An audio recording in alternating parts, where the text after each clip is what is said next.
سلام دوستان، من شایان هستم و اینجا کانال NDE ایران. امروز مجددا در خدمت خانم افشار هستیم تا ادامه تجربه ماورایی که داشتن رو برای ما تعریف کنن. خانم افشار، ما در خدمتتون هستیم. ممنون از شما. سلام و وقت بخیر به تمام عزیزانی که صدای ما و تصویر ما رو دارن و ما رو همراهی میکنن. همه دوستای خوبمون که دور قبل با تمام وجودشون احساساتشون رو برای ما ارسال کردن.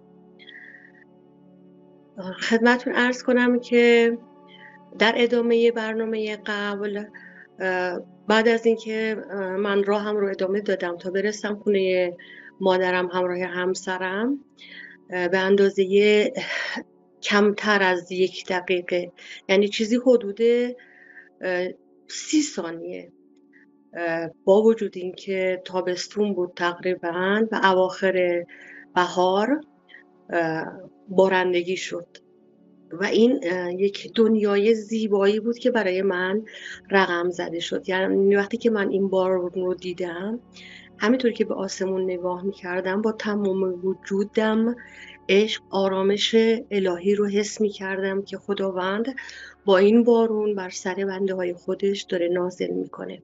اینقدر این عشق زیاد بود که واقعا گنجایش این که من بخوام بایستم و فقط نگاه کنم رو نداشتم و دوست داشتم که در اون لحظه وسط خیابون سر به سجده بذارم و خدا رو شکر کنم. به محض اینکه خواستم این کار رو انجام بدم، دریافت کردم که نه، این کار اینجا جاش نیست و درست نیست و نباید اینجا این کار رو انجامش بدیم. و من همینطور گریه کنان در حمد و ثنای خدا را هم رو ادامه دادم تا به خونه مادرم رسیدیم. خب من به خاطر شرایط بیماری که داشتم همیشه توی حالتی بودم که عصبی بودم و خیلی زود عصبانی می شدم، بد اخلاقی می کردم و دخترم رو دعوا می کردم. اون روز صبح دخترم مستقیم از خونه عمش اومده بودش خونه مادر بزرگش. تا منو دید که نه، من واکنش خیلی مثبت و خوبی باهاش دارم و حتی توی شرایط مختلف هم باز هم اصلا هیچ بد اخلاقی ندارم. به من گفت مامان چرا اینقدر امروز مهربون شدی، مامان امروز خیلی مهربون شدی. و همینطور بقیه افراد خونم همین رو تکرار میکردن، گفتن امروز فرق کردی، خیلی مهربون شدی. بعد از اون یه مدت که گذشت به من گفته شد که انگشت اشارت رو بذار روی چانه مادرت. این قسمت مادر من سال هاست که گرفتار نوعی پارکینسون هستن که دست ها و چونشون رو اون زمان درگیر کرده بود و من دستم رو گذاشتم و همینطوری که به من گفته میشد و من دریافت میکردم گفتم که انشالله که خوب میشه شونتون و دیگه نمیلرزه و دستم رو برداشتم. شرایط مادرم اون موقع یه جوری بود که حتی نمیتونستن آب بخورن. یه لیوان آب 3/4 آب میریخت تا بتونن 1/4 اون رو ازش استفاده بکنن. یا غذا که میخواستن بخورن تمام غذا رو میریختن. طوری شده بود که حتی از مهمانی رفتن یا غذا خوردن جای دیگه یا حتی نوشیدنی خوردن اجتناب میکردن. بعد من خودم گفتم میشه دستاشون هم خوب بشه و به من گفته شد که نه، این لرزش دست تا پایان عمرشون باهاشون همراهه و خوب نمیشه، ولی چونشون خوب میشه. و خدا رو شکر از اون به بعد چونشون خوب شد و دیگه مشکلی برای چونشون وجود نداشت و نداره، خدا رو شکر. ولی لرزش دستاشون همچنان براشون وجود داره. ساعتی بعد عصر بود، یعنی ساعت‌هایی بعد برادرم تماس گرفت که چون برنامه هفتگی دور همی داشتیم خونه اقوام و نوبت خواهرم بود، بیاد دنبال مادرم و برند اونجا. مامانم به من گفتن تو هم میای؟ گفتم که نه، من همسرم هستش نمیام. همسرم به خاطر اینکه من برم بهم گفت که برو، من جای کار دارم، خونه نمیمونم که تو بخوای به خاطر من خونه بمونی. ولی من گفتم نباشه، من میمونم. که یک لحظه دریافت کردم که نه، باید بری، قراره اتفاقی برات بیفته. و منم تسلیم وار گفتم به مادرم که خب باشه، منم باهاتون میام. و همراهشون رفتم. همراهشون که رفتیم خونه خواهرم. خب خونه خواهرم برنامه بود و چون این برنامه دور همه اقوام نزدیک بود، همه من بودندشون، خب جای نشستن برای من روی صندلی نبود، به خاطر اینکه منم وضعیت بیماری جوری بود که روی زمین نمیتونستم بشینم. به هم گفته شد که برو توی آشپزخونه. رفتم توی آشپزخونه و یک صندلی اونجا بود، روی صندلی نشستم. اون زمان پسر خاله‌ام پذیرایی میکرد و کیک به اضافه یه چایی برای همه تعارف میکرد، پذیرایی میکرد. به من گفته شد که تو این چای، من هیچ وقت چایی نمیخورم، به من گفته شد که چای و کیک رو بخور، ولی نه این کیک رو، اون کیک رو. یه کیک دیگه ای بود که روی کابینت ها قرار گرفته بود ولی ازش استفاده نمی‌کردن. من گفتم اونو باید بخوری. منم آدمی نیستم که خودم بخوام برم، حتی خونه خواهرم هم بود، بخوام خودم برم و مثلا این کار رو انجام بدم، کیک بردارم، چایی بخورم. نه، گفتم منتظر میشم ببینم که شاید اینا همش به قول بعضی از دوستان توهم باشه برای من داره پیش میاد. و منتظر شدم ببینم چه اتفاقی میفته. که خب پسر خالم چای آورد و همون کیک معمولی که برای بقیه میورد رو هم آورد. خب منم تا دیدم همون کیک معمولیه، گفتم خب پس چیزی نیست، اتفاقی قرار نیست بیفته. که دیدم که خواهرزاده خودم رفت از بالای کابینت و اون کیک مورد نظر رو آورد و به هم گفت که بیا تو از این کیک بخور. بهش گفتم نه، من از همینا برداشتم. دیگه گفت نه، باید تو از این کیک بخوری، از اینم بخور، طوری که نمیشه که. و من اون موقع بود که متوجه شدم که نه، واقعا قرار اتفاقی برای من بیفته. و من کیک رو برداشتم و همراه با چاییم خوردم. اونجا بود که دیگه تقریبا میتونم بگم که 90% از هوشیاری من از جهان مادی رفت بیرون و وارد جهان معنوی شد. معنا. و من دیگه چیزی از اطراف خودم متوجه نمی شدم. حالا چه اتفاقی افتاده بود برام من نمیدونم، در موردش از کسی هم سوال نکردم، ولی یک لحظه به همون اندازه 10% که همچنان ارتباط داشتم با جهان هستی و من یادم میاد، دیدم که خواهرم و خواهرزادم از دو طرف دسته منو گرفتن و منو به سمت اتاق خواب هدایت میکنن که حالت خوب نیست، بیا برو توی اتاق یکم استراحت کن تا بهتر بشی. و منو بردن داخل اتاق و خوابیدم روی تخت و گفتن که اگر کاری داشتی یا چیزی خواستی کافیه که صدا بزنی تا بیایم پیشت. و من روی تخت بودم، میگم اصلا این 10% از وجود من بود، در همین حد، بیشتر اصلا هیچ چیزی از محیط اطرافم نمیفهمیدم، فقط همون حضور خواهرم و خواهرزادم که اینو بهم گفتن. که یک دفعه دیدم من داخل یک جاده‌ای هستم و انتهای اون جاده یک بانویی با چادر مشکی همراه با یک نفر دیگه به سمت من دارن میانشون و متوجه شدم که اون بانو حضرت زهرا هستن. و خب به صورت غیر ارادی به هر حال توی جمع بودم، برای من خیلی هیجان انگیز بود که یه همچه چیزی رو میدیدم. شروع کردم به فریاد زدن که من دارم حضرت زهرا رو میبینم و ظاهرا این فریاد زدن من اونقدر بلند بوده که باعث جلب توجه بقیه مهمانان شده بود و خیلی از اونها اومده بودن توی اتاق و منتظر بودن که من در رابطه با چیزی که دارم میبینم باهاشون صحبت بکنم. و خیلی هاشون هم در اون لحظه میگفتن که از حضرت زهرا اینو بپرس، از حضرت زهرا اونو بپرس و هر کدوم خواسته هاشون رو میگفتن تا من منتقل کنم به حضرت زهرا. ولی تا جایی که من خودم یادم میاد، چون ارتباط من 90-10 بود، من چیزی رو منتقل نمی کردم. خود ایشون میشنیدن حضرت زهرا، من دریافت میکردم و اون دریافتم رو به کسایی که صحبت میکردن و میپرسیدن منتقل میکردم. یکی دو مورد از صحبت هایی که مهمانانمون اون لحظه از من خواستن که منتقل بکنم این بود که خالم گفتن که بپرس که پسرم، یه دونه پسر دارن، چند تا بچه گیرش بیاد. پسرشون یه پسر داشت، خانمشون هم باردار بودن، مجدداً خانمشون پسر باردار بود.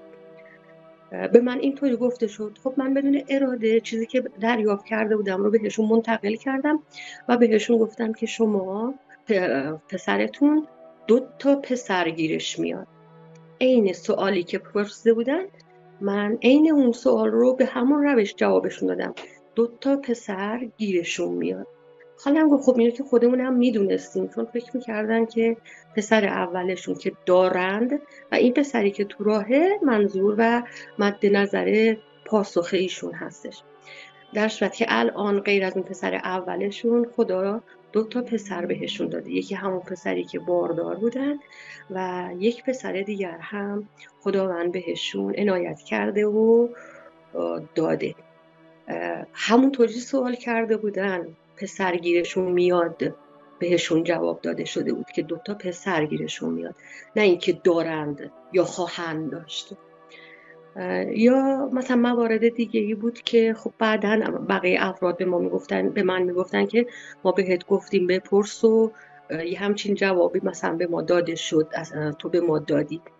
به هم میگفتن که مثلا دختر خالم بود که گفته بوده ظاهراً آیا من خونه دار میشم و در جوابش گفته شده بوده که بله. من بهش گفته بودم که بله خونه دار میشی و واقعا متاسفم و تاسف میخورم که چرا اون لحظه سوالهای مادی پرسیده میشد. من که خودم نمیدونستم و نمیفهمیدم. ای کاش بقیه فرصت رو غنیمت میشمردن و سوالات معنوی میپرسیدن یا اینکه در رابطه با ظهور آقای امام زمان پرسش میپرسیدن. ولی خب نه، کسی نپرسیده بود. همه خواسته های مادی خودشون رو مطرح کرده بودن و جواب گرفته بودن و من هم جوابشون رو داده بودم. بعد از اینکه اینا رو گفتن، یکی از دایی‌های من خیلی مؤمن و متدینه، وارد اتاق که شدن به من گفته شد که این آقا خیلی خوبه و ما ازشون راضی هستیم، همه چیش درسته، همه چیش خوبه، ولی متاسفانه روش برخوردش با دیگران درست نیست. امر معروف و نهی از منکر که میکنه بلد نیست که درست این کار رو انجام بده و این کار رو با خشونت انجام میده و دقیقاً هم همینطور بود. من داریم واقعاً مهربان، دلسوز و دوست داشتنی، ولی وقتی که امر معروف و نهی از منکر میکرد بلا استثناء طرف مقابل ترجیح میداد که لجبازی بکنه تا اینکه بپذیره از ایشون. یا در رابطه با یکی دیگه از آقایونی که اونجا بودن گفته شد که این آقا و خانومش توی ارتباطشون متاسفانه مشکلات خیلی زیادی به وجود خواهد اومد، که من اخیراً شنیدم که واقعاً مشکلات خیلی سخت و سنگینی بین ارتباط این آقا و خانوم به وجود اومده. یا در رابطه با همسر خواهرم، ایشون توی قسمت مبارزه با مواد مخدر هستن. ظاهرا اون زمان تماس گرفته میشه بهشون و بهشون گفته میشه که عملیاتی دارن که نتیجهش خیلی مهمه و باید سریعا برن و خواسته بودن ازشون که برن اونجا. ظاهرا موقعی که میان اعلام بکنند و برند، میان داخل اتاق و خواهرم پیش من بود که به خواهرم بگن و مهمانان ها رو مثلا ازشون عذرخواهی کنند و خودشون برن. خب منم اونجا بودم، میگن که آره من باید برم، کار مهمی پیش اومده، مأموریت مهمی پیش اومده، باید برم. خب بدون به صورت خیلی غیر ارادی این که دست خود من باشه، نه. مثل که ظاهرا بعدن به من گفته شد که تو رو کردی به شوهر خواهرتو، گفتی که شما داری میری مکه و مکتم قبول شده برمیگردی انشالله و مکت قبول شده است و برمیگردی. و ظاهرا اون ماموریتی که رفته بودن یه باند خیلی بزرگی بوده که مدت‌ها دنبالشون بودن و اون زمان خوشبختانه میتونن که بر اونا غلبه بکنن و همشون رو دستگیر کنن و بگیرنشون و موفقیت آمیز بوده. و اون قبولی مکه‌ای که گفته شده بوده بهشون همین بوده که این کارشون در حد یک حجه، مبارزه با مواد مخدر و اینکه قبول برمیگردیدن این بوده که موفقیت آمیز خواهد شد. و ایشون برگشتن، رفته بودن بهشون، خب بعدم برگشتن. بعد از اون من خودم تو همون عالم معنایی که بودم گفتم که من تمام زمان زندگیم هیچ وقت طاقت دیدن داغ عزیز رو نداشتم. من یک بار داغ پدر رو دیدم، یه تاب و تحمل دوباره داغ دیدن رو ندارم و خدایا یک کاری بکن که من قبل از بقیه برم. و به من گفته شد حتی مادرت؟ گفتم حتی مادرم. گفتم که این یه خودخواهیه که تو بخوای یک مادر داغ اولاد رو ببینه. و همون لحظه من گفتم که باشه، من میپذیرم. و به من گفته شد که ولی خیالت راحت، تو و مادرت با فاصله خیلی کمی از هم دیگه دنیا رو ترک میکنین و زیاد بهت سخت نمیگذره. و این که به من گفته شد دیگه من آروم شدم و در واقع ادامه مبحث اتفاقاتی که برای من افتاد. از ظاهرا اون موقع من حالم خیلی بد شده بوده به خاطر این شرایط. هرچی باشه به هر حال ما شنیدیم که وقتی که چیزی فراتر از ظرفیت مغز باشه و جسم آدم، مغز و جسم آدم واکنش نشون میده. خب طبیعتاً بدن من هم برای اتفاقی که اون روز براش افتاده بود و ادامش این ظرفیت رو نداشت و دچار واکنش شد و منو بردندم بیمارستان.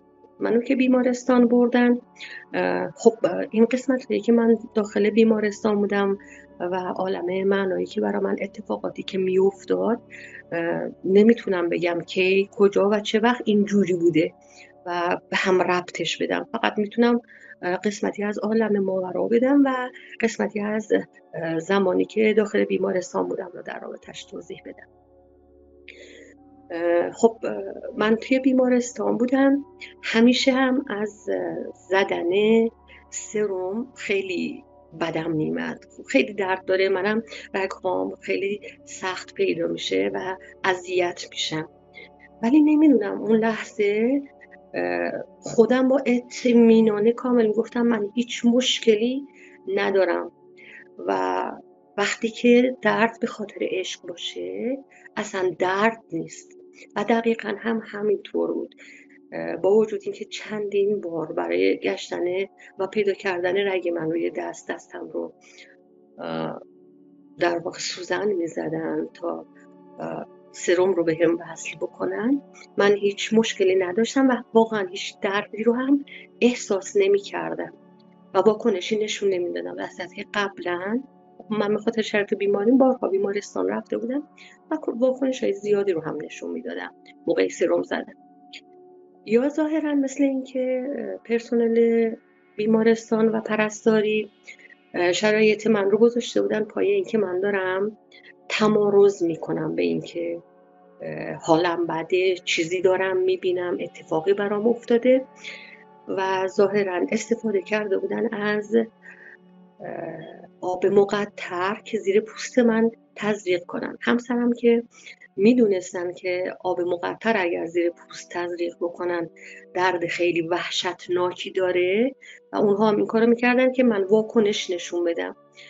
وقتی که میبینن که آب مقطر زیر پوست من تزریق کردن و باز هم من واکنشی نشون ندادم، مجددا این کار رو انجام میدن که آب مقطر بیارن و مجددا این آب مقطر رو زیر پوست من تزریق کنن که همسر من به شدت واکنش نشون میده و پرستار رو بهش میگه که به چه حق این کارو کردی؟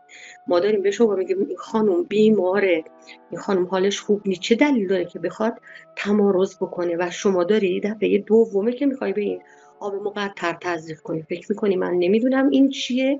اینو برای سربازایی که میخوان از زیر سربازیشون فرار کنن، خودشون رو به بیماری میزنن یا به بیهوشی و عدم هوشیاری میزنن تزریق میکنن. تو به چه حقی داری این کارو انجام میدی؟ که اون خانم عذرخواهی میکنه و دیگه دفعه دومش رو انجام نمیده.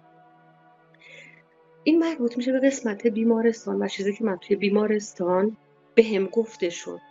اما خود من مرور زندگی خودم رو دیدم، برعکس خیلی از کسایی که توی زندگی پس از زندگی شبکه 4 تعریف میکنن و میگن که از ابتدای تولدشون رو میبینن تا زمان مرگشون. من برعکس دیدم. من از زمانی که این اتفاق برام افتاد به طرف زمان تولدم رو دیدم و حتی قبل از تولدم. ولی خب چون خیلی زود و سرعتی میگذشت، جز موارد خاص و برجستش که برای خود من هم خیلی مهم بود اونا و همیشه دوست داشتم که بابتش حالا توبه کنم یا حلالیت بخوام از طرفای مقابلم، بقیهش خیلی سرعتی گذشت و فقط دیدم، برجسته برای من نشد. ولی یه قسمتش که برام برجسته شد مربوط میشد به یک خواستگاری که من تو دوران جوانی داشتم و این خواستگار خیلی سمج بود، متاسفانه خیلی خیلی سمج بود. مدت 3 سال و به مرحله‌ای رسید برای اینکه من بتونم خودم رو آزاد و رها بکنم. گفتم من کسی دیگه دوست دارم و اصلا هم از شما خوشم نمیاد و دوستتون ندارم. یه جورایی در واقع دل ایشون رو شکستم و متاسفانه این رو که من میخواستم ببینم، مثل بعضی از مهمانای برنامه زندگی پس از زندگی یا خود شما، من این رو متقابل دیدم. یعنی دیدم که من جای اون جوان هستم و اون جوانه که داره به من میگه من از تو خوشم نمیاد و کسی دیگه رو دوست دارم و من دردناکترین درد رو اون لحظه دارم حس میکنم. اون دلش که شکسته بود رو حس کردم، ناراحتی، غم و غصه‌اش رو من حس کردم با تمام وجودم و واقعا از تمام وجودم شرمنده و پشیمون شدم به اینکه چرا من به این روش این کارو کردم و دل این بنده خدا رو شکستم و با تمام وجودم پذیرفتم که کارم اشتباه بوده و ای کاش من این کارو نمی کردم و واقعا پشیمون شدم. به محض اینکه احساس پشیمونی کامل کردم و پذیرفتم، دوباره خودم رو به صورت درصد بیشتری توی بیمارستان دیدم. یعنی توجهم خیلی بیشتر توی بیمارستان بود و به لحظه که من توی بیمارستان بودم خب پسر خالم هم اونجا بود و من پسر خالم رو به شکل اون جوان میدیدم که اون الان اونجاست و کنار من وایستاده و من وقتی که اون رو دیدم گفتم خدایا اگر تو میخوای که من بپذیرم من تسلیمم، باشه من میپذیرم. و فکر میکردم که من توی اون زمان هستم، زمان جوانی خودم و توی بیمارستان هستم و من اونجا خالصانه گفتم که هر چی که خواست خداست باشه، من اگه قراره که بپذیرم میپذیرم و سماجتی هم برای رد کردنش نمی کنم و این رو پذیرفتم. به محض اینکه توی عالم مادی هم من این پذیرفتن رو انجام دادم، دوباره برگشتم به دنیای معنا و ادامه مرور زندگیم که رسید به تولدم و حالا حتی ما قبل آن توی شکم مادرم بودم. و بعد از اون آینده من و دخترم رو به هم نشون دادن. حالا شاید چیزای دیگه هم به هم نشون داده باشن ولی من هیچی یادم نمیاد. فقط میدونم که آینده رو به هم نشون دادن. این که میگم دخترم رو به هم نشون دادن و یادم هستش چون یادم میاد قسمتی از زمانی که دوباره توی زندگی دنیوی بودم، من دخترم رو بغلش کردم و بهش گفتم که دیگه تنهات نمیگذارم، دیگه هیچ وقت تنهات نمیگذارم و داشتم براش گریه میکردم. یعنی بعد از دیدن شرایطی که دیده بودم من این کار رو کردم و در رابطه با خودم هم هیچی یادم نمیاد، فقط میدونم که آینده‌ام رو نشون دادن، حتی نحوه مردنم رو هم نشون دادن. و بعد از اینکه نحوه مردنم رو هم نشون دادن، اون موقع بود که دیگه ارتباط تصویری من کامل تر شد و یادم میاد که زمان خاکسپاری من بود و تشییع جنازم قشنگ دیدم، منو داخل قبر گذاشتن و خب افراد اطراف قبر من بودن، از جمله برادرم و خانم برادرم رو به صورت برجسته من میدیدم که حضور دارن و خودم رو هم از زاویه دورتری وایستاده بودم در قبر میدیدم. یعنی هم خودم رو داخل قبر میدیدم، هم خودم جای دیگه ای بودم و هم اینکه از داخل قبر داشتم برادرم و برادرم و خانمشون که بالای سر قبر من بودن رو میدیدم که میخواستن سنگ لحد رو روی صورت من بگذارن و داشتن در همزمانش تلقین میخوندن که این کار رو انجام بدیم. به محض اینکه سنگ لحد رو روی صورت من قرار دادند، دیگه اون جسمی که درون قبر بود، حالا یه دیدی داشت و داشت بیرون رو میدید، اون دیگه ندید و دیگه تمام شد. یعنی اصلا کلا تمام شد و منی که از اون زاویه دور داشتم جماعت رو و خاکسپاری خودم رو نگاه میکردم، همچنان ایستاده بودم و نگاه میکردم که خب گریه میکردند و خاکسپاری تموم شد و بعد هم مراسم‌های مختلف خاکسپاری و من اونجا یک چهارپایه بود، روی اون چهارپایه نشستم و انتظار این رو داشتم که مراسم‌های بعدی اتفاق بیفته و خب ادامه ماجراش به این بود که من جریانات پوسیده شدن جسم خودم رو درک میکردم، با چشم نمیدیدم. طبیعتا اگر من با چشم میدیدم دیگه سلامت بر نمیگشتم که یه همچی چیزی رو من بخوام با چشمم ببینم. دریافت میکردم که الان جسم من در حال پوسیده شدنه. اینجا کم کم کسایی که میمدن سر خاک من کم شد، دیگه به مرحله رسید که کسی نمی اومد. زمان میگذشت، سالها گذشت، حتی قرنها به صورتی که جسم من کاملا پوسیده شد و همراه بارندگی ها و بادهایی که می اومد، اون خاکی که اونجا حتی روی جسم من ریخته بودن پخش می شد. این جسم پوسیده شده من هم همینطور پخش می شد و به جایی رسید که گذشته زمان ادامه پیدا کرد و شاید هزاران سال طول کشید و محشر شد، قیامت شد و در سور دمیده شد.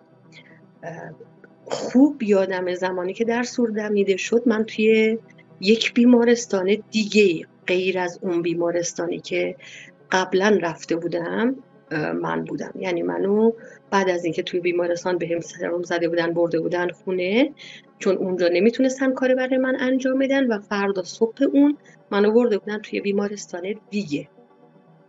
اونجا بود که در سور دمیده شدن رو من متوجه شدم. بار اولش همراه بود باز این که من توی بیمارستان که بودم، درب اتاق با شدتی بسیار زیاد به هم کوبیده شد، ولی با وجود اینکه در اثر وزش باد، ولی با وجودی که کوبیده شدن در خیلی شدت داشت و صداش خیلی بلند بود، صدای در سور دمیده شدن اونقدر زیاد بود که همزمان شده بود این دو تا با هم دیگه برای من. و میدیدم، نه اینکه به صورت واضح، میدیدم که تمام مرده ها از درون قبرها بیرون اومدن و حتی خودم، من هم میدیدم هم خودم یه مرده بودم که از درون قبر بیرون می اومدم و داشتم اینها رو میدیدم و به صورت اتوماتیکوار و غیر ارادی به سمت، حالا ما میگیم صحرای محشر، حرکت میکردیم. یه جوری بود که اگه بگم از عقب به سمت جلو بود، یا اگه بخوام چپ یا به راست، چپ و راست بگم، از چپ به سمت راست حرکت میکردن همه.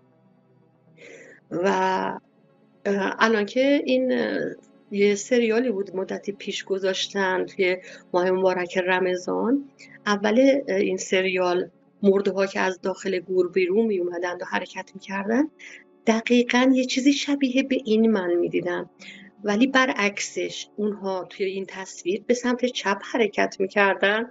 حالا تصویر اینجوری پخش میشد توی تلویزیون، ولی من به سمت راست میدیدم که حرکت میکنن و خب خودم هم حرکت میکردم، ولی در عین حال من یکی دیگه هم بودم و اینا رو نظاره‌گر بودم و میدیدم. و بعد به حساب ها رسیدگی شد.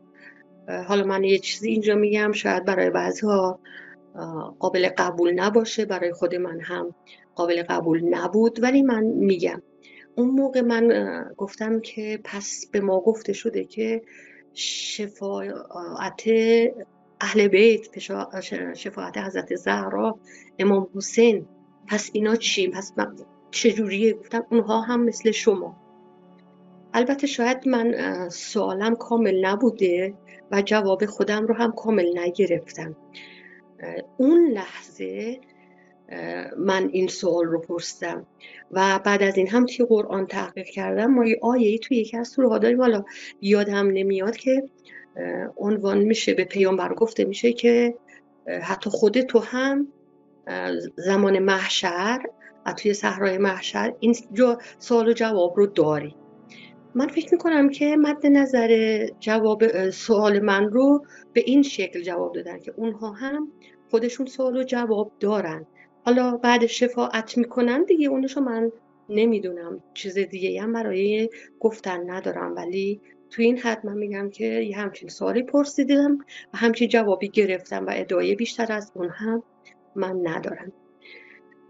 و بعد هم بهشت رو به من گفتن میتونی بری داخل بهشت و خب داخل بهشت که رفتم یه نیمکتی اونجا بود، من روی نیمکت نشستم و مثل ظاهرا از این سوال و جواب و رسیدگی به حسابا و زمانی که گرفته شده بود فوق‌العاده خسته شده بودم. گفتم که بذار یکم استراحت کنم. بعد گفتم بذار فرصت طلبی، گفتم بذار حالا ببینم که میگفتن که غذا به طلبی، آب به طلبی، این چیزا برات آماده میشه. خب من همین که نیت خوردن غذا کردم، برای من غذایی آورده شد و همزمانش توی دنیای مادی هم خواهرم به من برنج و کباب میداد و هر چی من به خواهرم، این طرف جسم من به خواهرم میگفت من نمیخوام، خواهرم به زور میخواست این کباب رو به خورد من بده و وقتی که من میخوردم متاسفانه اینقدر از دید من این کباب بد طعم و بد مزه بود که داشت طعمی که غذای بهشتی برای من داشت رو احساس میکنم داشت خراب میکرد برای من و مثل یک کفش کتونی قدیمی چینی که کثیف باشه توی گل و لای، فوق‌العاده کثیف، متعفن و بدبو، انگار حس میکردم دارم یه همچین پارچه یه کتونی میخورم که فوق‌العاده کثیفه و خیلی افتضاحه. و با وجودی که کباب یکی از غذاهایی که همه دوست دارن و خودم هم دوست داشتم، ولی اون لحظه در مقایسه با اون غذای بهشتی برای من یه همچین عطر و طعم افتضاحی رو داشت و من گفتم نمیخوام و خواهرم بالاجبار داشت به خورده من میداد که باید بخوری، در صورتی که من اون طرف توی عالم معنا داشتم غذای بهشتی میخوردم. یک آن همه اینها تمام شد و من برگشتم دوباره مجدداً به زمانی که منو داشتن داخل قبر میگذاشتن و سنگ لحد رو روی صورت من میگذاشتن و این برای من تکرار شد. از زمان خاکسپاریم و مجدداً تا زمان قیامت و محشر برای من تکرار شد، فقط دورش تندتر شده بود نسبت به دفعه قبل و این شاید میلیون ها بار برای من تکرار شد که هی برمیگشتم به زمان خاکسپاری، سنگ لحد رو روی صورت من میذاشتن، و همین دورانه این که مثلا جسمم پوسیده میشه و اینا رو من میدیدم، میرفت تا زمان قیامت و دوباره برمیگشتم سر جای قبلم. توی یکی از این دورها خوشبختانه من یک سوال خیلی مهمی رو پرسیدم از کسی که همراهم بود، چون یک نفر همراه من بود ولی نمیدیدمش، فقط حس میکردم که یک نفر کنار من هستی. ازش پرسیدم که پس امام زمان چی؟ امام زمان ظهور نمی کنند؟ که به من گفته شد که چرا امام زمان هم ظهور می کنند. گفتم پس چرا من نفهمیدم؟ به من گفتن خب تو اون موقع مرده بودی، برای همین تو نفهمیدی. گفتم مگه کی ایشون ظهور می کنند؟ و به من گفته شد که اگر برای کسی سوء تفاهم پیش نیاد، چون خیلی سر این مسئله به من گیر دادن، به من گفته شد که سال 2025 یعنی سال دیگه انشاءالله و سال 2025 امام زمان ظهور میکنه. و قبل از اون هم من فوت کردم خواهمو. و خب دوباره ادامه دیدن همون جریاناتی که داشت برای من اتفاق میافتاد و رفت و برگشتام، تا اینکه اینقدر این رفت و برگشت ها تکرار شد که برای من به حالت عذاب آور شده بود. یعنی حس می‌کردم که دارم از این تکرار عذاب می‌کشم و دارم اذیت میشم و دوست داشتم دیگه تمام بشه و اینقدر این تکرار نشه. و دیدم که یک آن به من گفته شد که دیگه این کار رو تکرار نکن. اگه باز هم تکرار بکنی برای همیشه توی همین حالت گرفتار خواهی شد و عذاب میکشی. و یادت باشه که 2 روز هم نماز قضا داری. به محضی که به من اینو گفتن که دیگه تکرار نشه و 2 روز هم نماز قضا داری، من چشمامو که باز کردم، هوشیاری 100% من برگشت به جسمم و دیگه از عالم من بریده شدم و دیگه از اون طرف من چیزی نداشتم. یعنی در واقع تمام شد. چشمامو که باز کردم تازه متوجه شدم که من توی بیمارستانم و وقتی خودم رو توی بیمارستان دیدم، چون هنوز مغز من به حالت طبیعی برنگشته بود، مونده بودم که چرا من تو بیمارستانم، چه اتفاقی افتاده که من توی بیمارستان هستم. خب من میدونستم که از سالهای قبل پدرم مریضن. فکر میکردم که پدرم فوت کرده و من به خاطر فوت پدرم حالم بد شده بردن بیمارستان. خواهرم که اونجا بود، ظاهرا اونم همزمانش با صدای بیدار شدن من و به هوشیاری من متوجه شده بود. بهش گفتم بابا کجاست؟ بابا چیزی شده؟ گفت چی داری میگی؟ بابا که سال هاست فوت کرده. که یهو یادم افتاد که آره پدر فوت کردند و بیمارستان بودن من ربطی به پدر نداره. یکی تمام کسایی که برام خیلی عزیز بودند رو گفتم من باید با اینا حرف بزنم تا خیالم راحت بشه که برای کسی مشکلی پیش نیامده و علت بیمارستان بودن من چیز دیگه ایه. و خب یکی زنگ زدن، من با همشون صحبت کردم که بدونن خیالم بابت این مسئله راحت بشه. تا اینکه خواهر بزرگترم اومد و به هم گفت که مریم حواست باشه، تو 2 روز نمازت قضا شده، باید 2 روز نماز قضا بخون. به محض اینکه خواهرم اینو به من گفت همه چی یادم افتاد. تمام اتفاقاتی که برام افتاده بود از اون موقعی که توی خونه بودم و بعد خونه خواهرم و بعد بیمارستان که دفعه اول رفته بودیم و مجددا توی این بیمارستان، همه اونا دوره‌ای که توی شرایط معنا بودم همش به من یادم افتاد. یعنی همش یادم رفته بود، یادم افتاد، منهای جایی که خدا صلاح نمیدونسته که من همچنان به یادم باقی بمونه. من همه اینا رو یادم افتاد و شروع کردم سر به سجده گذاشتن که خدا رو شکر که من برگشتم و توی اون حالت باقی نموندم، چون واقعا دیگه برام عذاب آور شده بود و خیلی سخت بود. ولی نمیدونستم چی کار بکنم. من از قبل شنیده بودم که نباید در موردش با کسی صحبت بکنیم. هیچی نگفتم به هیچ کس، هیچی نگفتم و خب بعد خوب شدم. بیمارستان منو مرخص کرد و برگشتیم خونه که برگشتیم همینطور برای من سوال بود که آیا چه اتفاقی برای من افتاده، آیا به قول بعضی از شنونده‌های عزیزمون توهم بوده، خواب بوده، چه اتفاقی برای من افتاده؟ تصمیم گرفتم که در موردش تحقیق بکنم.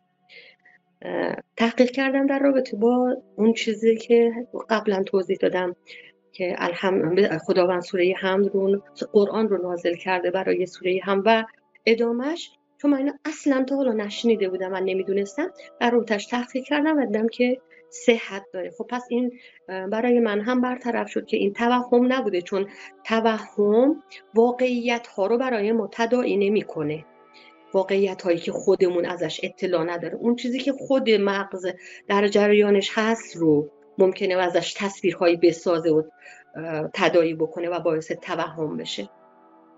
گفتم شاید خواب دیدم، ولی خب طبیعتا خواب نبود، به خاطر اینکه خودم بین خواب و هوشیاری میدونم چقدر فاصله هستش. اون روز که اصلا خواب نبودم، خونه خودمون که بودم، بعد رفتم خونه مادر و ادامش هم خب طبیعتاً بقیه افراد میدونستن که من از لحاظ جسمم حرکت میکرد، حرف میزد، حتی راه میرفتم به کمک بقیه، ولی هوشیاری مغزی و فکری من، ذهنی من جای دیگه بوده. فهمیدم که این خواب هم نبوده، خواب و رویا هم نبوده. بعد گفتم که باز هم خیلی دلم می‌خواست که بتونم بیشتر متوجه بشم. قبلا این کارو کرده بودم، گفتم بذار یک بار دیگه امتحان کنم. نیت کردم، گفتم من تلویزیون رو روشن میکنم به این امید که به من فهمونده بشه که برای من چه اتفاقی افتاده. وقتی که تلویزیون رو روشن کردم، برنامه به سمت خدا بود. من اتفاقی تلویزیون رو روشن کردم و توی اون برنامه هم در رابطه با مسئله وحی داشت صحبت میشد و میگفت که خداوند با پیامبر به روش‌های مختلف ارتباط برقرار میکرد و حتی با بقیه بنده هاش، و داشتن اون مهمان برنامه توضیح میداد که به صورت وحی، به صورت الهام، به صورت رویا یا شکل‌های مختلف این اتفاق میفته. و دنبالش هم اینطوری گفته شد که زمانی که به پیامبر وحی می‌شده، چون که به هر حال پیامبر یک انسان بودن و مغزشون هم مغز یک انسان بوده، جسمشون جسم یک انسان بوده، ظرفیت و محدودیت مغزی و جسمی ایشون اونقدر نبوده که وقتی که این وحی رو دریافت میکنن بعدش به صورت طبیعی باشن و حالشون بد میشده. پریشانی افکار و فکر و روح و روان پیدا میکردن و به خاطر همین خیلی از مشرکان موقع میگفتن پیامبر دیوان است متاسفانه و اینها رو میگفتن. یک لحظه وقتی که اینا رو میگفتن، حالا من که وحی در کار نبوده، همون درک و دریافت بوده، الهام بوده برای من که اتفاق افتاده، ولی با این وجود این اتفاقاتی رو که من دیدم واقعا روی جسم و مغز من هم اثر گذاشته بود، طوری که به بیمارستان کار من کشیده شده بود و حال من بد شده بود و حتی بعضی از اطرافیان میگفتن که حرفایی میزدی که مثلا دور از عقلانیت بود. دقیقا حالا نمیخوام خودم رو مثال بزنم با حضرت پیامبر، ولی خب یه همچی اتفاقی که برای من افتاده بود شبیه همون اتفاقی بوده که به پیامبر میگفتن شما دیوانه هستی. خانم افشار، خب من بله. یه نکته رو فقط اضافه کنم در رابطه با ظهور، چون فرمودی، چون مسئله مهمی هستش، من یه نکته رو اضافه کنم. من هم بله. این که نکته رو که میگم به اصطلاح با 2 واسطه از یکی از بزرگان شنیدم در رابطه با ظهور. خب ما علائمی داریم که قبل از ظهور اتفاق میفتن که 5 تاشون علائم متقن و قطعی هستن و حتی تو همین علائم قطعی که عرض میکنم، یکیشون رو عرض کردم با 2 واسطه از یکی از بزرگان شنیدم که دچار تغییر شده به واسطه اتفاقاتی که در دهه 90 افتاد در سوریه و یه سری جوون رفتن اونجا و خون دادن. این خون، به برکت این خون باعث شده که یکی از علائم قطعی ظهور دچار تغییر شده و دیگه به اون صورت اتفاق نمیفته که به اصطلاح بهش میگن خروج سفیانی، که این رو من عرض کردم با 2 واسطه از یکی از بزرگترین عالمان دین دارم این رو خدمتتون عرض میکنم، که میتونید حتی سرچ ساده گوگل هم بفرمایید، قطعا این مورد رو پیدا میکنید.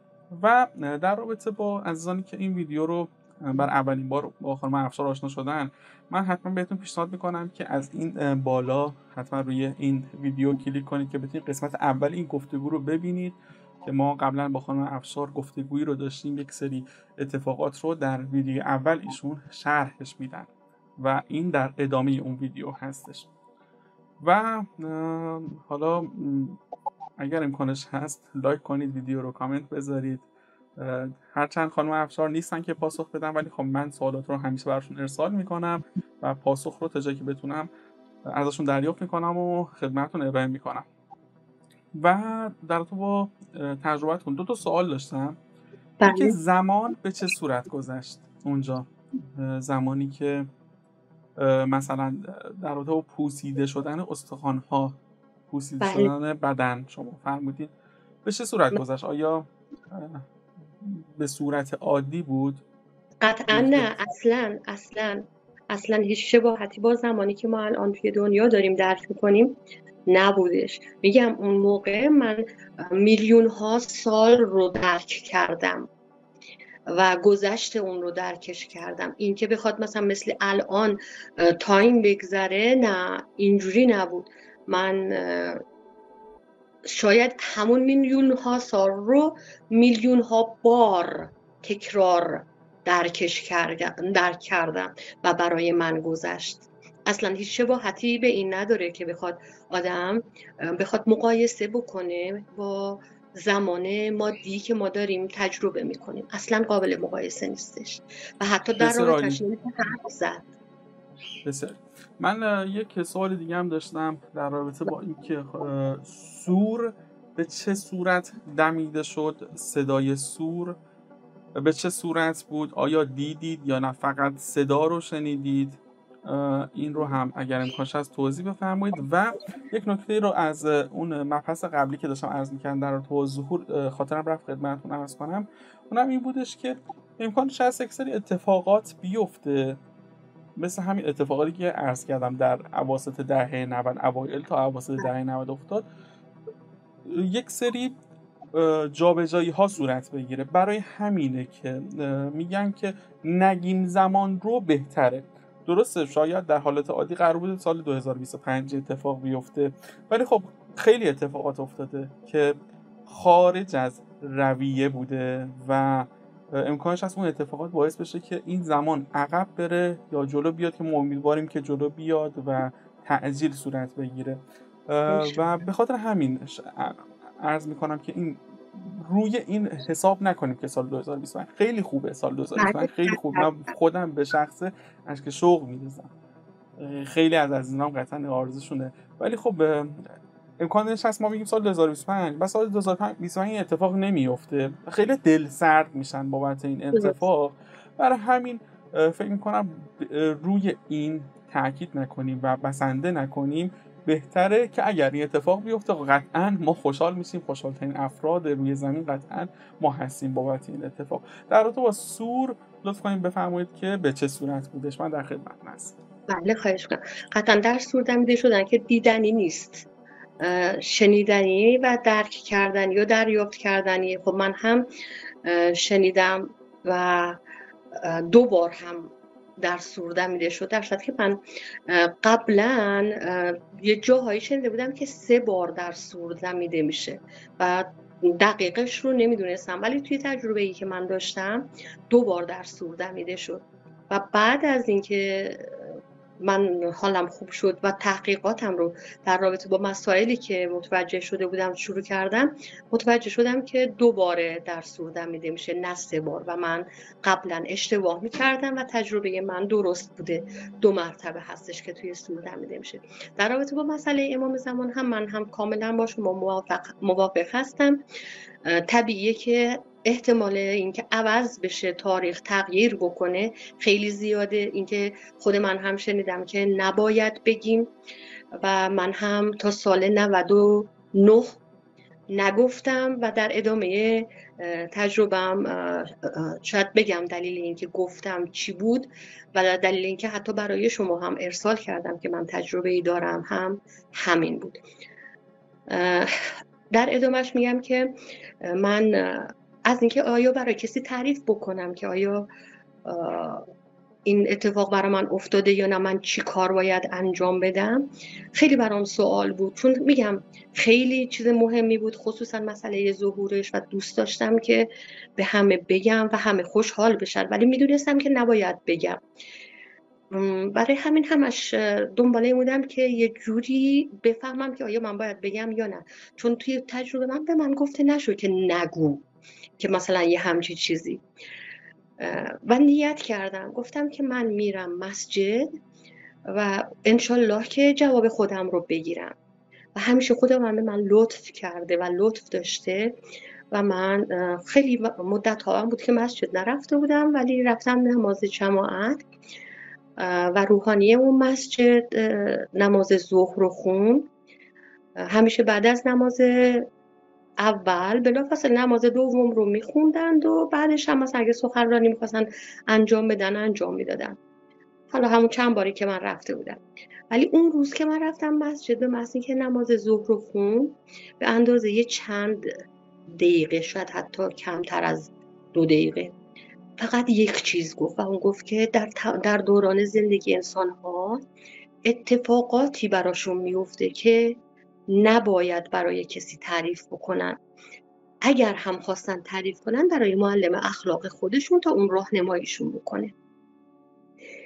و من و بلافاصله بعدم نماز عصر رو خوندند و منم نماز عصر خوندم دیگه، اومدم خونه و بارها هم سجده شکر رو به جا آوردم که خداوند یک بار دیگر هم جواب سوال من رو داد و به من محبت کرد و بر من منت گذاشت و جواب من رو داد و من تصمیم گرفتم که در این رابطه با هیچ کس صحبت نکنم، ولی برم دنبال معلم اخلاق تا بتونه منو راهنمایی کنه. از اون لحظه بود که من به دنبال معلم اخلاق گشتم و سعی کردم که معلم اخلاقی پیدا کنم. خب با یه سری از روحانیان توی قم تماس گرفتم، متاسفانه موفق نشدم که کسی منو راهنمایی کنه.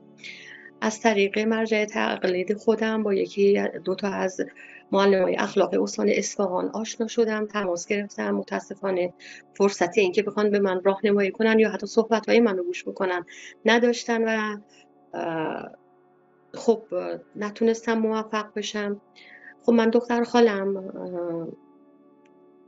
درس حوزه خونده بود، دیدم که حالا که من از اطراف خودم و اینکه خودم کاری انجام بدم بریده شدم و نمیتونم ناتوانم که بخوام کاری انجام بدم، تصمیم گرفتم که از دختر خالم راهنمایی بگیرم برای اینکه یه معلم اخلاق به من معرفی بکنه. به دختر خالم گفتم، یکی دو مورد رو به من معرفی کردن از علمای بزرگ استان اصفهان و مجددا من با اونها تماس گرفتم و اونها هم فرصت این که من توضیح کامل بهشون بدم که چی میخوام براشون تعریف بکنم ندادن و باز هم من نتونستم کاری انجام بدم و موفق بشم. تصمیم گرفتم رفتم مشهد، گفتم میرم مشهد و به هر حال تو حرم امام رضا میتونم یکی رو پیدا بکنم. 1 ماه تا 45 روز من اونجا توی مشهد بودم و به دنبال کسی میگشتم که بتونم به عنوان معلم اخلاق ازش راهنمایی بگیرم، ولی متاسفانه کسی منو راهنمایی نکرد، کسی به من کمکی نکرد و من نتونستم موفق بشم و دست خالی برگشتم و به همون تحقیقاتی که خودم میکردم همراه با دختر خالم اکتفا کردم و تصمیم گرفتم که به صورت خیلی نامحدود با دختر خالم صحبت بکنم، طوری که موارد اصلی رو در رابطش صحبتی نمی‌کردم. یکی مثلا به صورت سوالی در رابطه با سجده بود، سوال ازشون پرسیدم که دختر خالم خیلی جالب بود براش و گفت که واقعا میتونه همچی چیزی باشه و هیچ وقت نه به ما این چیزی رو که تو میگی آموزش دادن، نه مثلا من خودم بهش فکر میکردم، ولی دقیقا همین چیزیه که تو داری میگی. یا در رابطه با مسئله یه نقطه زیر بایه بسم الله الرحمن الرحیم، باز هم دختر خالم اون رو هم تایید کرد و گفت که آره یه همچی چیزی هست و خب اهل تشیع میگن که اون نقطه به حضرت علی هستش، ولی اهل سنت اینو قبول ندارن و میگن که ربطی به حضرت علی نداره، یه چیز معمولیه اون نقطه زیر به. ولی چیزی که من درک کردم و دریافت کردم اینه که حضرت علی که میفرمایند اون نقطه زیر با من هستم، منظورشون به منی که میتونه هر شخصی باشه، یه ضمیر اول شخص برای تک تک ماها، اون من بوده، یعنی هر انسانی. این چیزی بود که من درک کردم و اون موقعی که دختر خاله من اینا رو میشنید، اون هم براش خیلی جالب و قابل قبول و قابل درک بود. یا مثلا اون موقع چون اوایل این بود که من این اتفاق برام افتاده بود، هنوز تقریبا خیلی چیزا یادم می اومد، در رابطه با انا لله و انا الیه راجعون باهاش صحبت کردم، یا در رابطه با خود سوره حمد و تفسیرش که بعد یه تحقیق کوچیکی که کردیم، نزدیکترین تفسیری که من درک کرده بودم به تفسیر که من درک کرده بودم نزدیک بود از علما، تفسیری هستش که استاد الهی قمیشی حالا ایشون تفسیر گذاشتن روی سوره حمد. این نزدیک تر بود نسبت به چیزی که من درک کرده بودم، ولی تفسیرهای دیگه‌ای که من میخوندم، گوش میکردم که بتونم تحقیق بکنم در این رابطه، نه خیلی فاصله داشت، خیلی زیاد بود. اون موقع اولی کار بود، من یادم بود، ولی متاسفانه مرور زمان اون چند تا موردی هم که بعد از برگشت من یادم مونده بود، مثل تفسیر سوره حمد یا انا لله، یکم ضعیف‌تر شده، هنوز هست ولی ضعیف‌تر شده و گفتنش هم واقعا خیلی سخته. این که مثلا من میخوام در رابطه با این که بگم انا لله و انا الیه راجعون یعنی چه، گفتنش برای زبان انسان خیلی سخته، واقعا ما قاصریم از این که بخوام بیانش بکنیم. فقط تنها چیزی که من میتونم بگم و شاید برای بقیه قابل درک نباشه و حتی بخوان بگن که اشتباه هستش، اینه که من همیشه اینطور بعد از اون تصور میکردم پیش خودم که اگر ما یک اقیانوس رو در نظر بگیریم، ما قطره‌ای از این اقیانوس هستیم که کالبدی به اسم جان اطراف این قطره رو گرفته و وقتی که ما میمیریم این قطره از درون اون کالبد میاد بیرون و دوباره پیوست میشه به اون اقیانوس و وقتی که اون شخص میخواد در رابطه با اقیانوس صحبت بکنه، اون قطره اصلا درکی از اون اقیانوس نداره، چون خودش قسمتی از اون اقیانوسه، نمیتونه حسش بکنه، نمیتونه درکش بکنه، مثل خود همون الله اکبر و بزرگی خداوند ما نمیتونیم درک بکنیم. اگه بخوایم بیشتر از حدمون اون رو حس کنیم یا درک کنیم، قطعا مغز ما آسیب میبینه. برای همین خداوند محدود کرده که ما اذیت نشیم، آزار نبینیم و واقعا فقط در همین حد میگم این رو بدونیم که الله اکبر یعنی اینکه اونقدر خدا بزرگه و اگه شما این بزرگی رو درک کنید یه چیزی غیر از خدا نمیخواید، یعنی انگار همه چی رو از خدا گرفتی، دیگه چیزی از خدا نمیخواید جز خود خدا. و فکر میکنم که این خیلی بتونه کمک بکنه به درک بهترش و شما هر چیزی از جهان هستی رو که طلب بکنی قسمتی از وجود خداونده، خدا نیست، قسمتی از وجود خداونده، چون خداوند خودش بوده و خودش بوده، بعد جهان هستی رو از وجود خودش خلق کرده و بعد از اون هم انسان رو باز هم از وجود خودش خلق کرده و عشق رو در وجود انسان ها قرار داده که این عشق چی بهش میگن سیم اتصال بین انسان ها و مخلوقات دیگه است که بتونن همدیگر رو درک کنن و با رد و بدل کردن عشق زندگی رو برای خودشون آرامش ببخشن. و رسیدیم به مطلب عشق. من متاسفانه یادم رفت اینو عنوان بکنم که من سال 1392 به خاطر بیماری که دارم توی بیمارستان بستری شده بودم.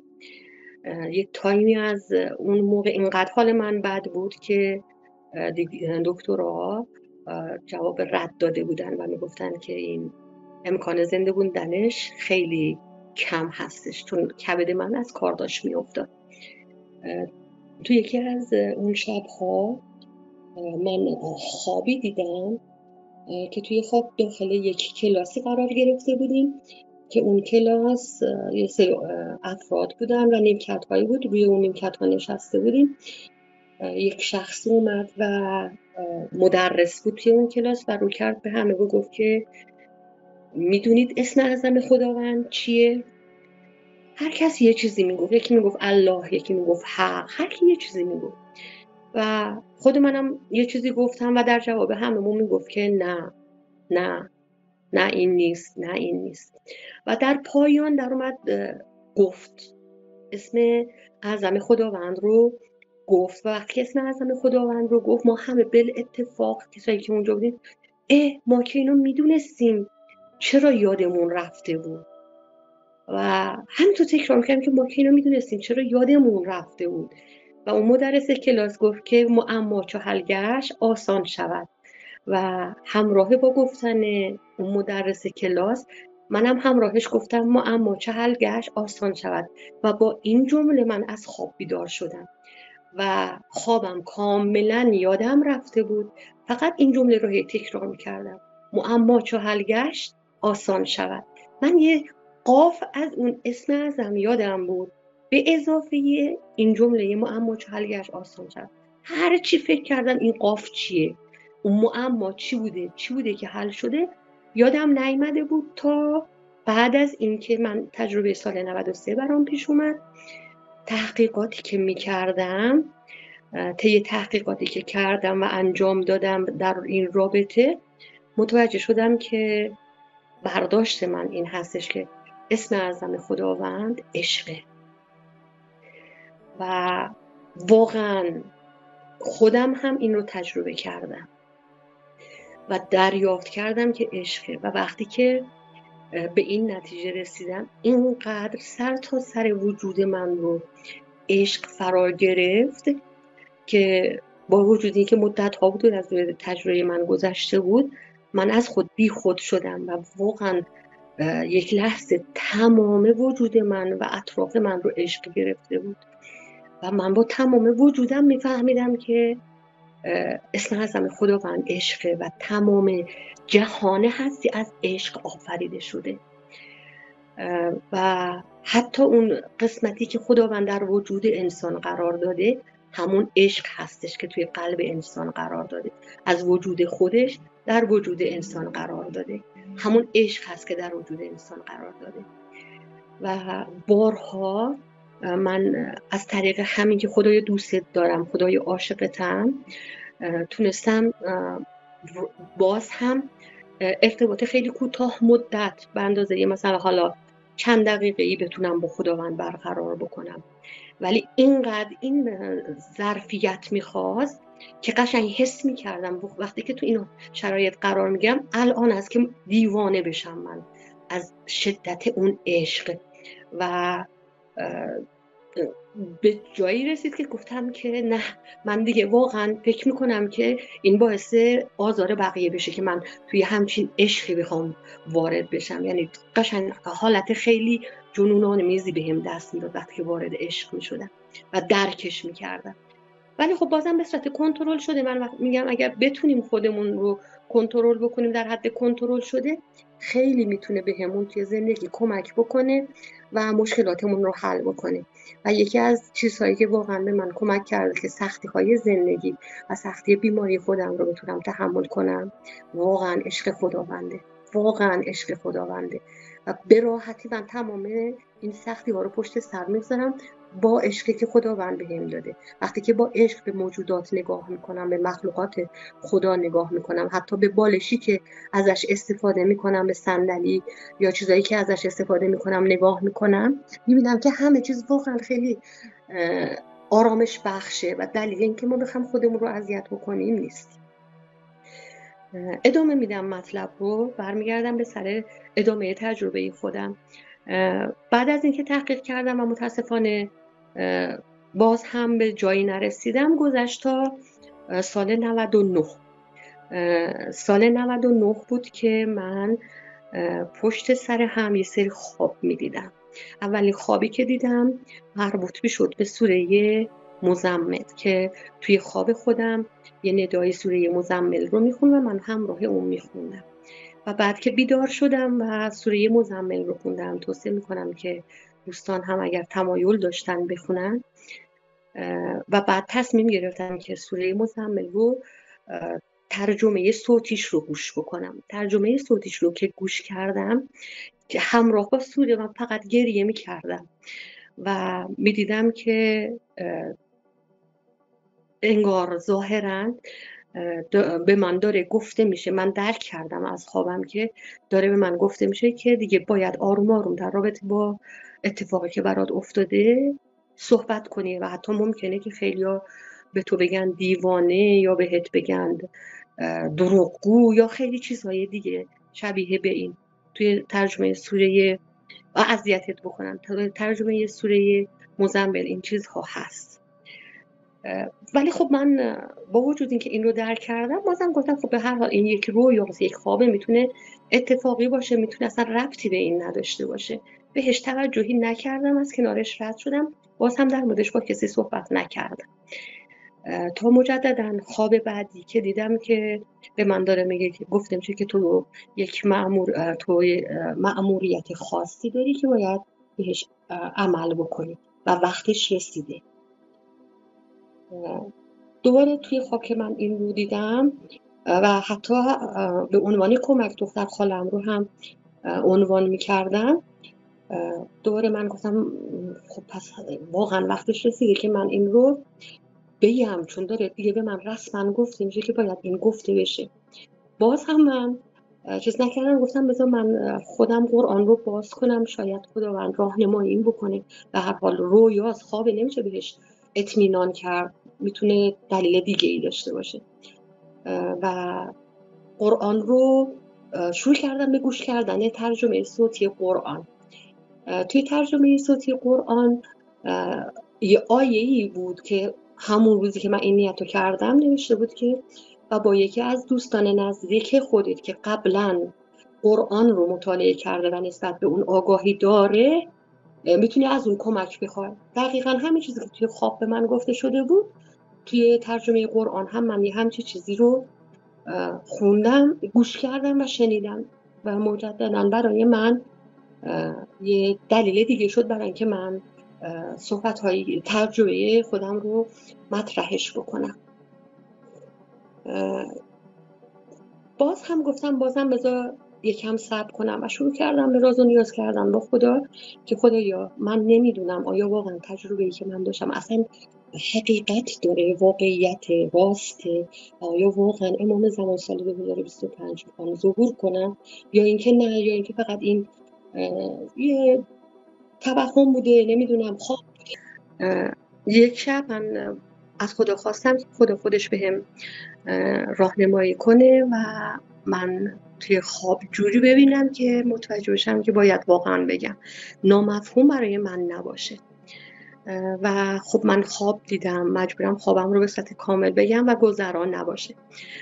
خواب دیدم که خونه قدیمیمون هستیم، حمامیه که من میخواستم داخل حمام قبل از اینکه اذان صبح بشه غسل بکنم. تا رفتم برم که غسل انجام بدم دیدم که یک سری از ارواح اونجا هستن و اونا میخوان برن اونها هم غسل کنن. اول من بودم، ولی تا من اومدم برم داخل دختر عمم که قبلا فوت کرده بودن به من گفت بذار تو من اول برم. گفتم خب باشه شما برو. اون رفت و اومد دوباره تا من اومدم برم نفر بعدی و بعدم انبوهی از ارواح ایستادن توی صف و یکی یکی دارن میخوان غسل بگیرن. دیدم خب حالا اگه من میخوام صبر کنم همه اینا برن طول میکشه، بذار برم دنبال کار خودم و برگردم. از جمله ارواحی که اونجا بودن یه سری از هنرپیشه های قدیمی و جدید بودن، مثل استاد مشایخی یا یه سری از ارواح دیگه اونجا بودن و همه میخواستن که غسل بکنن. و من شنیدم که تعبیر غسل توی خواب اینه که پاک میشن از گناهان و معصیت هایی که دارن انشاءالله. و من گفتم خب پس تا اینا برن غسل کنن من بخوام برم بالا. رفتم بالا و دیدم که منزل ما همه اقوام و آشنایان اونجا هستن و من شروع کردم به گفتن همین تجربه خودم برای همه یکی یکی. و بعد دنبال دختر خالم میگشتم که به اونم بگم که مثلا تو هم بیا بازگو کن که مثلا این چیزا رو در جریانش هستی و من با تو مشورت میکردم در رابطه‌اش از این حرفا و یکی دیگه از دایی ها. اما هرچی گشتم پیداش نکردم دختر خالمو و به هر کیم که میگفتم منو یا تمسخر میکرد یا به هم میگفت دروغگویی یا میگفت دیوانه. قشنگ توی خوابی همچین حالتی برای من پیش اومده بود و هیچ کس از من قبول نمیکرد. منم گفتم خب من وظیفه‌ام بود بگم، حالا شما میخواین بپذیرید میخواین نپذیرید. و بعد گفتم خب دیگه حالا حمام حتما خلوت کسی نیست و من برم غسل کنم. رفتم پایین که برم غسل کنم دیدم که یکی از دایی‌هام اومد پایین و گفت تو ادعا کردی که یه همچین اتفاقی افتاده. بهش گفتم که بله ببخشین من قسمت اصلی خوابم رو یادم رفت. قبل از اینکه من برم بالا و اینا رو بگم، به همینطور ارواح که اونجا اومده بودن که غسل بگیرن، به یکی از ارواحی که اونجا بود در اومدم گفتم که من یه سوال دارم تا یادم نرفته و مثلا از خواب بیدار نشدم، یعنی میدونستم که خوابم، من یه سوال دارم تا یادم نرفته و از خواب بیدار نشدم، میخوام اینو بپرسم، میخوام ببینم آیا اول اینکه آیا خدا از من راضیه. با یه مکسی گفت ما اجازه نداریم در این رابطه صحبت بکنیم. گفتم خب باشه پس این برای من اینم برام خیلی مهمه، آیا این تجربه‌ای که من داشتم حقیقت داره و امام زمان سال 2025 ظهور میکنن یا نه. اینو که من بهم گفت دوست داری بدونی؟ گفتم آره چرا که نه. و پس نگاه کن و اشاره کرد به سمت به یک سمتی و گفت پس نگاه کن. وقت من نگاه که کردم انگار یه دریچه‌ای باز شد و انگار من داخل یک مسجدی بودم و یک منبری بود و یه شخصیت بزرگی که خب آقای امام زمان بودن روی اون منبر نشسته بودن و چند نفر هم پایین اون منبر یه سری برگ دفتر و یه سری وسیله دستشون بود و مشخص بود که مهیای انجام کاری هستن و میخوان کاری رو انجام بدن، در تلاش برای انجام کاری هستن. و من رو کردم به امام زمانو، خب از دیدن ایشون چون خیلی هیجان زده شده بودم رو کردم به ایشون، گفتم السلام علیک یا امام زمان، یعنی نصف پارسی نصف عربی، السلام علیک یا امام زمان. و ایشون رو کردن به منو گفتن که سلام خواهرم مریم. و بعد من اینقدر هیجان زده بودم که فقط گریه میکردم و دیگه نمیتونستم هیچی بگم و فقط ایشون رو نگاه میکردم که ایشون به اتفاق کسایی که اونجا بودن داشتن کارهایی رو انجام میدن و من متوجه شدم که در تدارک مقدمات ظهور هستن.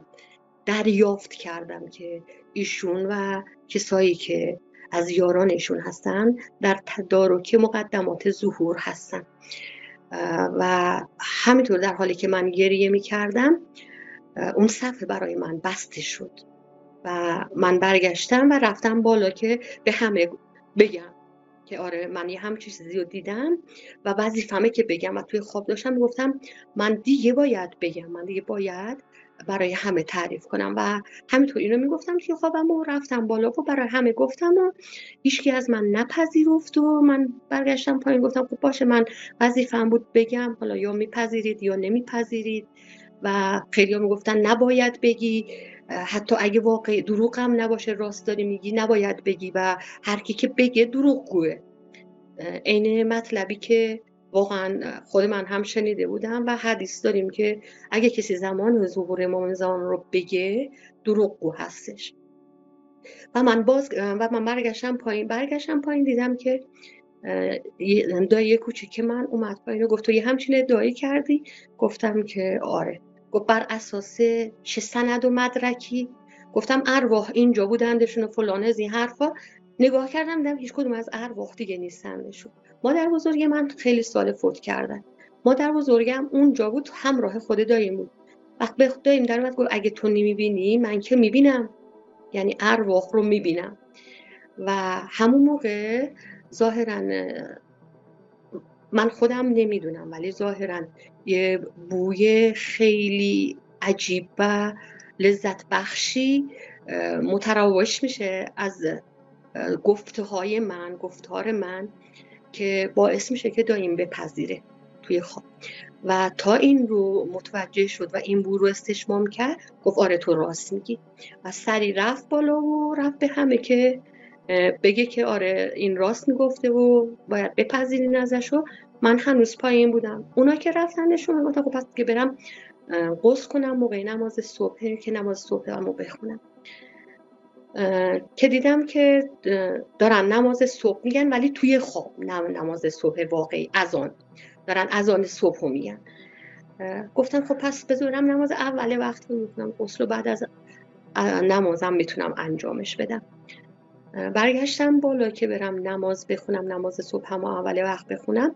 دیدم که تمام کسایی که اونجا بودن، حتی خیلی از غریبه ها، دختر خالم و داییم گفته بودن، همه قبول کرده بودن، ازشون پذیرفته بودن، اومده بودن و میگفتن که آره تو راست میگفتی. و متاسفانه بعضیا زیاده روی میکردن و قدیس سازی میکردن برای خودشون که این خیلی منو ناراحت میکرد. حتی توی خواب هم منو خیلی ناراحت میکرد که چرا دارن قدیس سازی میکنن.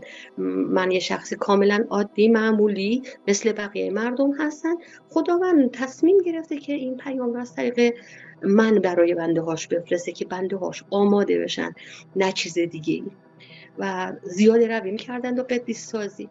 و من رفتم واسدم که نمازم رو بخونم، حتی دست ها و مثلا لباس هاشون و وسایلشون رو میذاشتن که من روی زمین راه نرم و این خیلی منو ناراحت میکرد که اینجوری دارن رفتار میکنم. و همش گفتم که خدایا دوست ندارم من اینطوری باشه. رفتم واسدم که نماز بخونم. توی نماز خوندنم گفتم خدایا مأموریتی که به من داده بودی که توی زمین انجام بدم تمام شد. من مأموریتم رو انجام دادم و دلم میخواد دیگه بیام پیش تو. و توی خواب دیدم که من در حال نماز خوندن مردم. توی رکوع بودم که فوت کردم. کسایی که اونجا بودن فکر میکردن که من بیهوش شدم، نمیفهمیدن که من مردم، در صورتی که من مرده بودم و به صورت مستقیم داشتم به آسمان میرفتم و خودم هم حتی توی رفتن به سمت بالا در واقع کمک میکردم که این سرعت رو شتاب پیدا کنه که یهو وسطش توی خواب از خواب بیدار شدم. مثل بوده که من خوابیده بودم و تو خواب دارم خواب میبینم. از خواب بیدار شدم و وقتی که از خواب بیدار شدم وای پس اینا همش خواب بود، من هنوز زندم و من دوست داشتم برم پیش خدا و الان من هنوز زندم.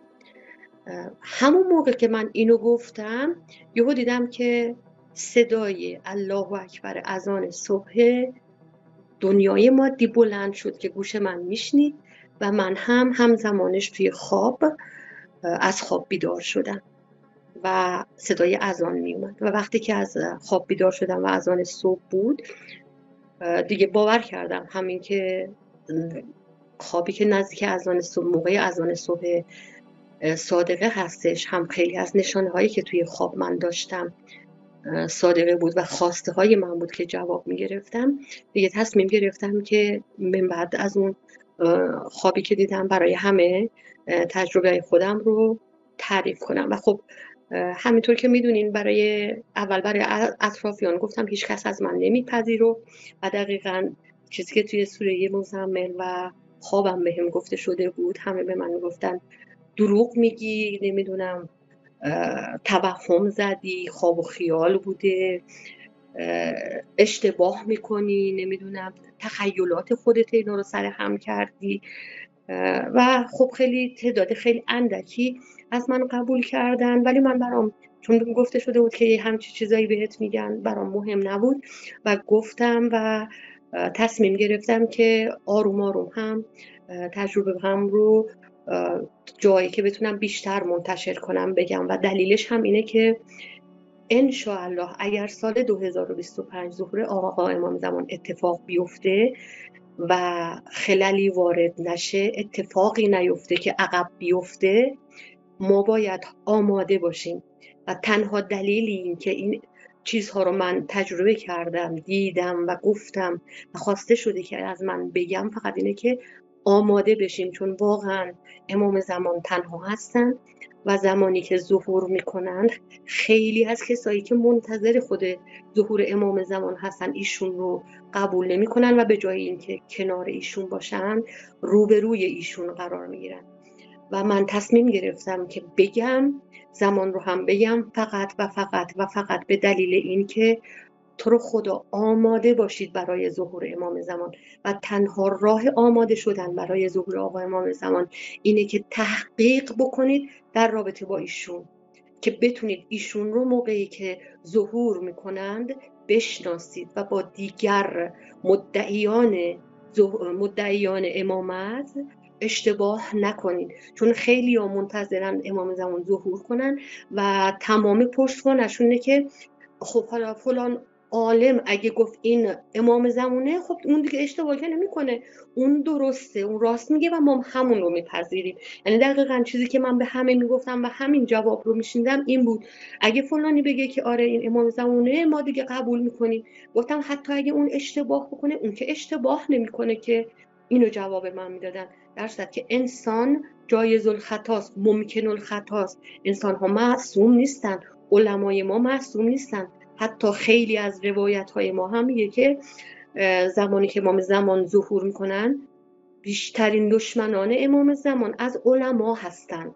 چرا؟ چون که اشتباه میکنند و انسان هم ممکن الخطاست. و من هم گفتم بهشون که شما اگر اون عالم اشتباه بکنه نمیتونیم بگیم چون اون اشتباه کرده ما هم اشتباه کردیم، به خاطر اینکه خداوند تو قرآن گفته که ما به شما عقل دادیم تا خودتون تحقیق کنید، خودتون دنبالش باشید و برید و بفهمید و درک کنید. نمیتونیم بگین اگه فلان شخص اینو به من گفته پس دیگه گناهش کردن اونه. نه، ما نمیتونیم اینو بگیم، نمیتونیم اکتفا کنیم به یه همچی چیزی. و وظیفه ما این هستش که در رابطش تحقیق کنیم، بریم و امام زمان خودمون رو بشناسیم و زمانی که ظهور کردن خطا رو به حد اقل برسونیم که اشتباه نکنیم. و این چیزایی بود که برای من اتفاق افتاد. البته پیرو اون اتفاقات دیگه‌ای هم برای من افتاده که خب حالا به خاطر که وقتتون زیاد گرفته نشه من طولانیش نمی کنم و از شما و همه کسایی که وقت گذاشتن و این ویدیو رو دیدن سپاسگزارم. انشالله که خداوند کمکمون کنه، انشالله که خداوند به وعده الهی خودش در سال 2025 تحقق ببخشه و ما شاهد ظهور آقا امام زمان باشیم، چه من باشم چه من نباشم. التماس دعا. ممنون از همه شما عزیزان و از آقا شایان عزیز. خدا نگهدارتون.